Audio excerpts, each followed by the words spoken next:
Hi, I'm Jasmine with WTI. Are you tired of buying bottled water for your household? Well, maybe it's time you get a water filtration system.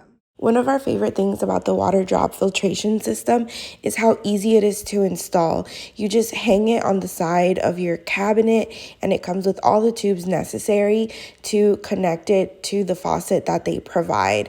It's a beautiful brushed nickel faucet. You don't need any plumbing experience to get this done, and you end up with nice clean water.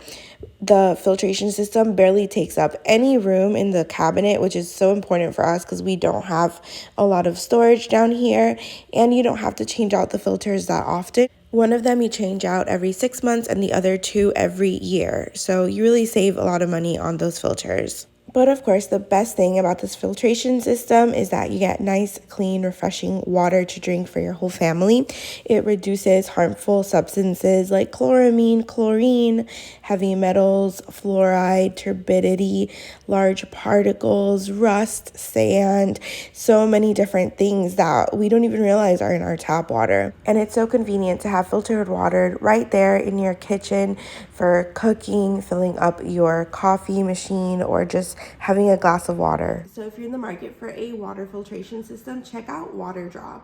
They have plenty of options to choose from for all different budgets. The water tastes great and you're gonna save a lot of money. That's my point of view.